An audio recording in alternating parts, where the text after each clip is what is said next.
Amados irmãos, hoje nós vamos refletir e pensar sobre a união de Deus para conosco e nossa união entre nós, irmãos e servos do Senhor, e também a nossa união em obediência ao nosso Deus.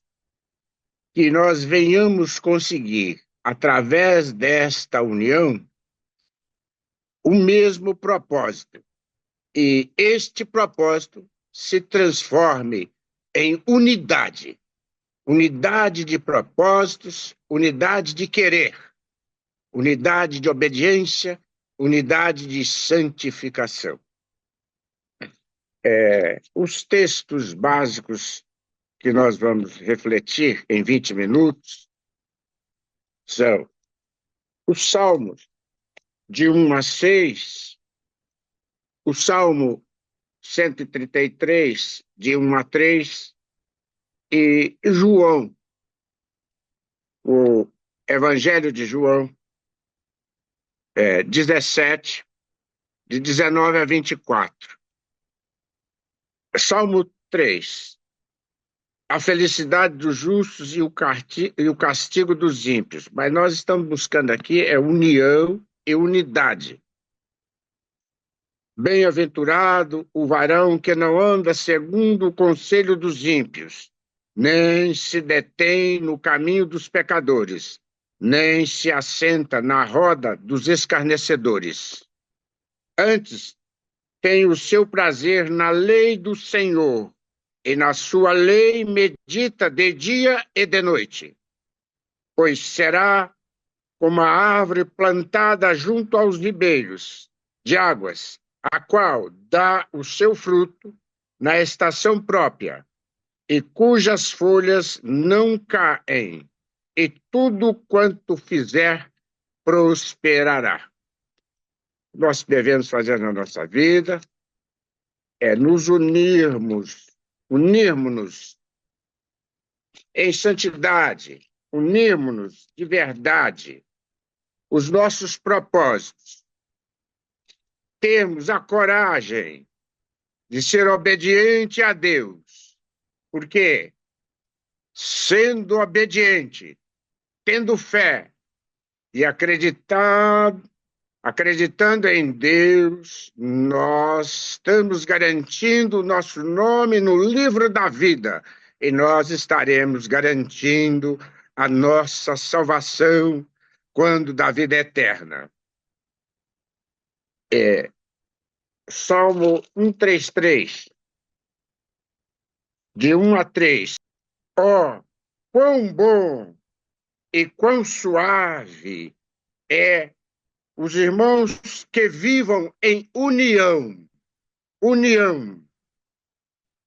É como o óleo precioso sobre a cabeça que desce sobre a barba de Arão, e que desce a orla das suas vestes, como o orvalho do Hermon, que desce sobre os montes de Sião, porque ali o Senhor ordena a bênção e a vida para sempre.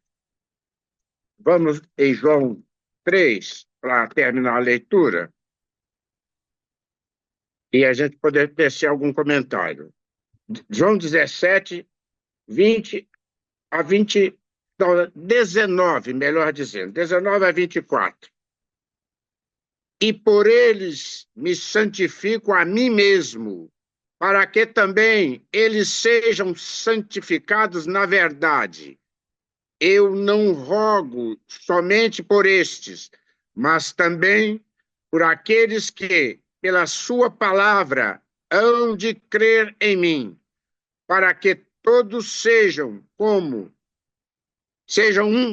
como tu, ó Pai, o és em mim, e eu em ti, que também eles sejam um em nós, para que o mundo creia que tu me enviaste, e eu dei-lhes a glória que a mim me deste, para que sejam um, como nós somos um.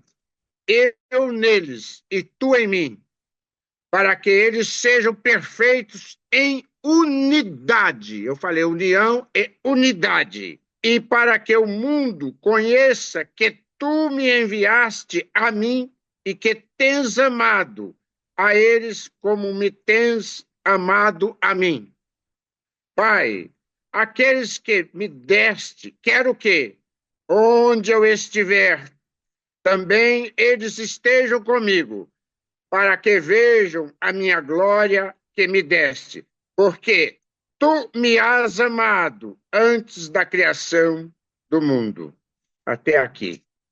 Amados irmãos, estamos no mundo em que o pai fica num canto, a mãe fica em outro, e os filhos na sala ou nos seus quartos, tocando lá o dedinho no celular. Não vemos hoje em dia, em regra, a reunião familiar para conversar, para dialogar, para refletir em conjunto e em união.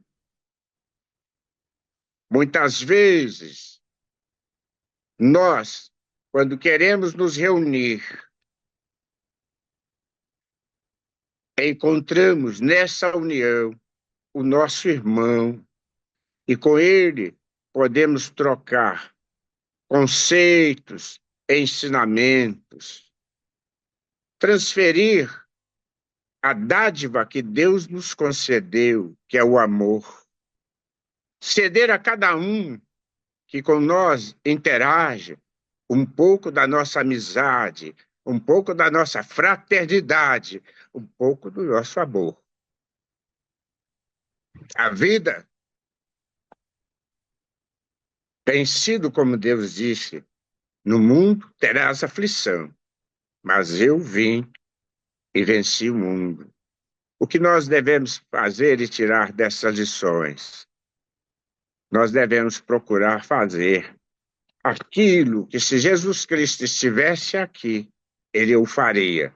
Porque todas as vezes que obedecemos e fazemos aquilo que Jesus Cristo faria, se aqui estivesse nesse momento, nós estamos agradando a Deus. Ele está nos aprovando e, naturalmente, reservando para nós um lugar nos céus, quando for o momento que nos chamar. Meus amados irmãos, eu justamente hoje gostaria que todos refletissem quanto ao que se diz, essa modernidade da vida odierna. Essa modernidade da vida odierna, na verdade, ela tem sido um distanciamento dos valores da vida cristã. Ela tem feito com que cada um viva por si e para si, e não para todos. Quando Jesus, quando aqui esteve, ele veio fazer exatamente o contrário. Doar de si para todos aqueles que com ele conviviam e com ele interagiam. O melhor não é vivermos só para nós. O melhor é vivermos para todos. É vivermos para doar de nós para os nossos irmãos. Fazer exatamente o que Deus nos ensinou e está em um dos 10 mandamentos, que era amar a Deus sobre todas as coisas e ao nosso próximo como nós amamos a nós mesmos. Todas as vezes que assim o fazemos, nós nos sentimos muito melhor do que quando estamos defendendo somente o quinhão exclusivamente para o interesse particular de cada um. O que Deus quer e o que Deus pretende e o projeto de Deus é que venhamos servirmos a todos e de todos servir a nós. Por exemplo, hoje tem o jogo do Botafogo.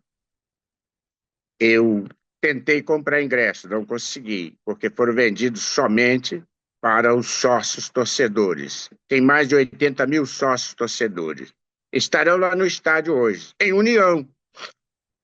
Mas eu não sei se a torcida do Botafogo estará em unidade, que é o que Deus, que é o que Jesus quis nos transmitir e nos ensinar e deixar como legado para todos nós, é que quando pensamos em unidade, nós também estamos em união. Vejam que do texto, principalmente do texto do Evangelho de João, a gente vê nitidamente esta unidade de conceitos e de propósitos.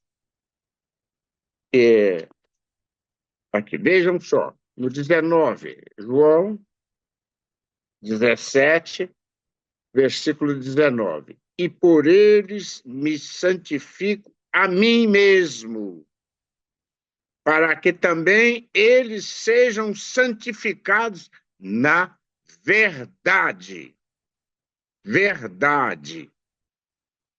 Eu, analisando o comportamento de todos os seres humanos hoje em dia, nós, por exemplo, podemos ver, tem uma teoria que é do positive mind, ou seja, pensamento positivo. Mas esse pensamento positivo, ele parte de uma falsa premissa, ele não parte da verdade.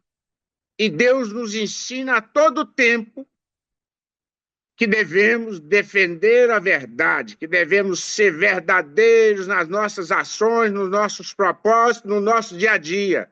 Enfim, em tudo que fizermos. O versículo 20. Eu não rogo somente por estes, mas também por aqueles que, pela sua palavra, hão de crer em mim.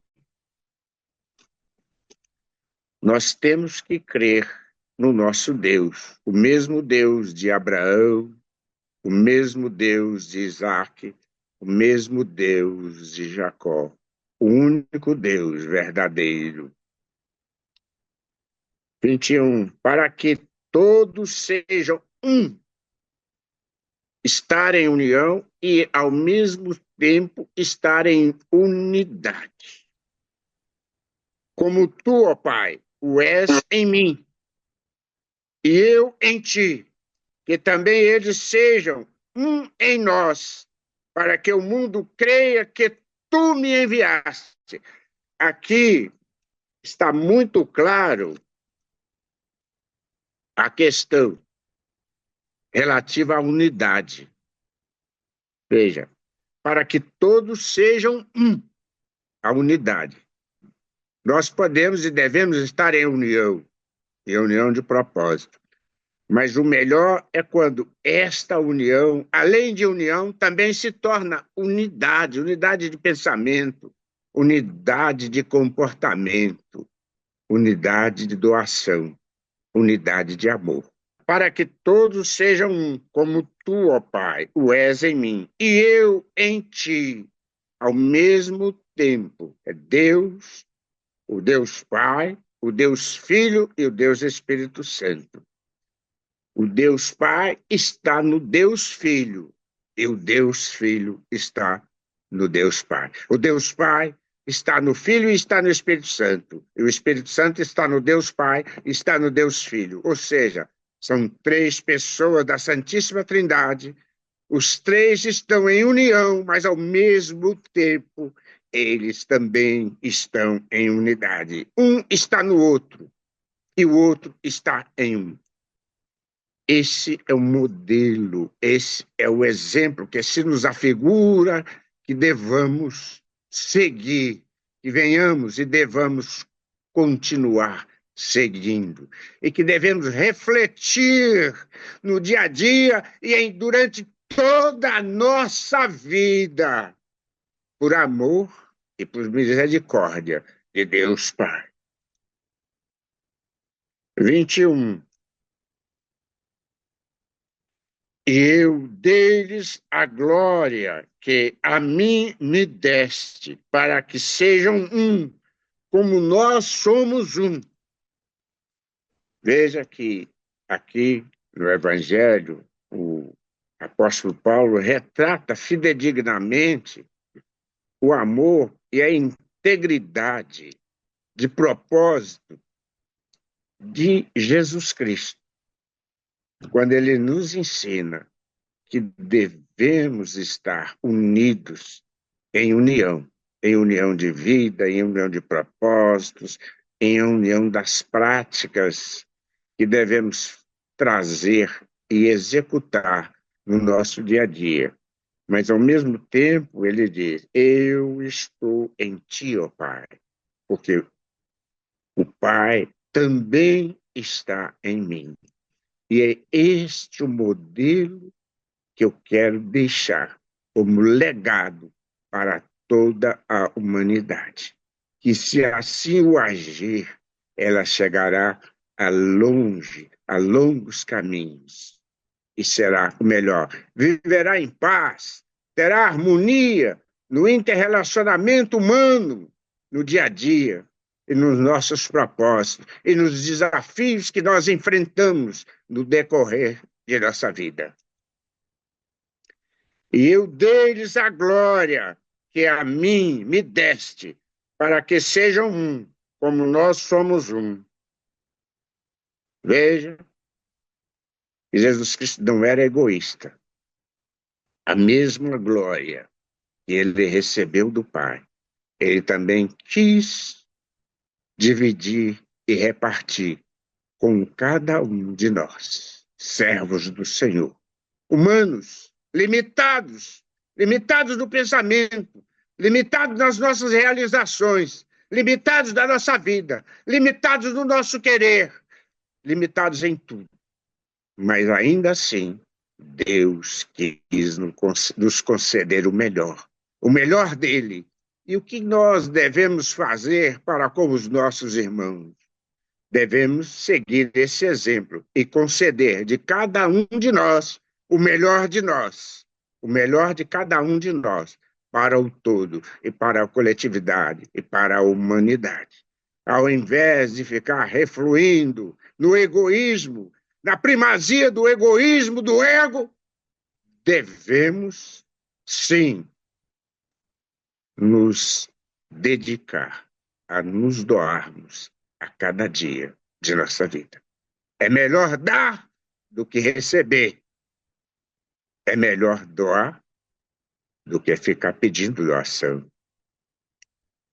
Eu neles e tu em mim, para que eles sejam perfeitos em unidade.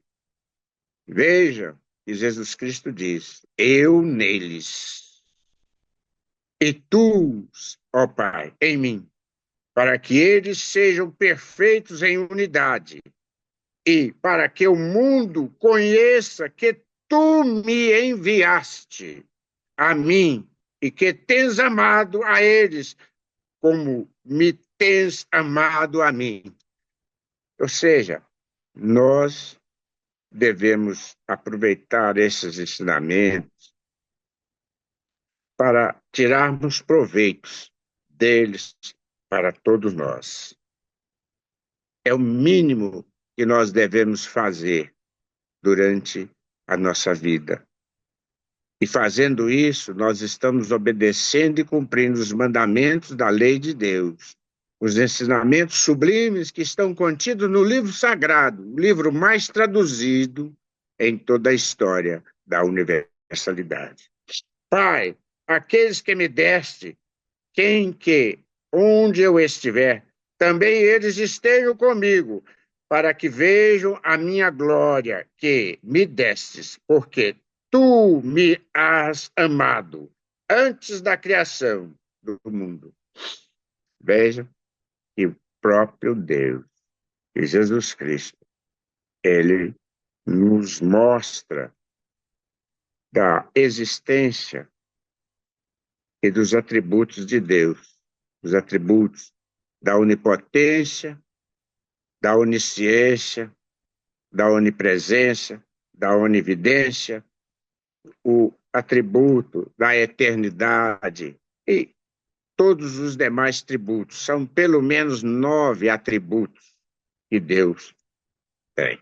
Bem, o tempo está chegando ao fim. Eu vou deixar aqui 2 conceitos para a nossa reflexão.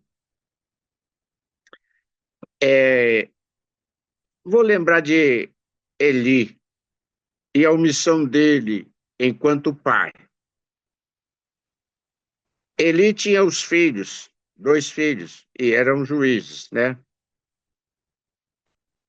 E esses filhos de Eli, eles foram corruptos, assim como nós estamos vendo no Brasil de hoje.